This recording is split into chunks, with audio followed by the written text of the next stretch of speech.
Ton pouvoir est en ce que tu fais et non pas en ce que tu dis. C'est une expérience qui a été réalisée en 1961 par un psychologue canadien, Albert Bandura. Il a pris 72 enfants de l'école maternelle de l'université Stanford, 36 garçons et 36 filles âgées entre 3 et 6 ans, et il les a divisés en 3 groupes de 24. Il a exposé le premier groupe à un adulte qui a joué calmement avec une poupée. Il a exposé le deuxième groupe à un adulte qui a joué agressivement avec une poupée. Et le troisième groupe, c'était un groupe témoin. Il ne l'a exposé à aucun adulte. Ce qu'il a fait en fait, c'est qu'un expérimentateur a amené un à un les enfants des 2 premiers groupes dans une salle de jeu où se trouvait déjà un adulte. Il a installé l'enfant dans un coin de la salle avec quelques jouets et l'adulte était dans l'autre coin de la salle avec d'autres jouets dont un marteau et une poupée.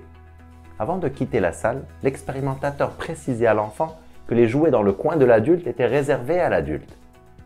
Dans le scénario non agressif, l'adulte ne faisait que jouer avec les jouets. Il ignorait le marteau et la poupée. Dans le scénario agressif, après avoir joué 1 minute avec les jouets, l'adulte prenait le marteau et il attaquait la poupée. Il la frappait violemment sur la tête. Dans les 2 scénarios, après quelques minutes, l'expérimentateur revenait dans la pièce, il renvoyait l'adulte et il amenait l'enfant dans une deuxième salle où il y avait tout type de jouets, dont une poupée et un marteau. Et il laissait l'enfant seul durant 20 minutes. Les résultats ont montré que les enfants exposés au modèle agressif étaient plus susceptibles de montrer un comportement agressif envers la poupée, alors que les enfants des autres groupes montraient peu ou pas de comportement agressif. Ce qu'Albert Bandura a montré, c'est que les enfants apprennent par imitation sociale. Ils modélisent les comportements en fonction de ce qu'ils voient autour d'eux. En gros, tes enfants ne vont pas faire ce que tu dis, ils vont reproduire ce que tu fais. Tu peux dire à tes enfants des centaines de fois « ça suffit les écrans à table, faites du sport, mangez sainement, soyez gentils, soyez honnêtes, soyez heureux ».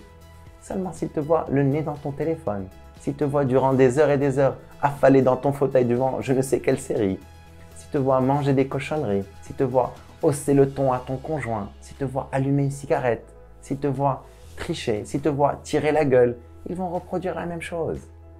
Ton pouvoir est en ce que tu fais et non pas en ce que tu dis. Ta vie est ton message. Quelque part, le plus beau cadeau que tu puisses faire à tes enfants, c'est d'être la personne que tu aimerais les voir devenir. Je t'encourage à vivre une vie extraordinaire. Vive al-hayat!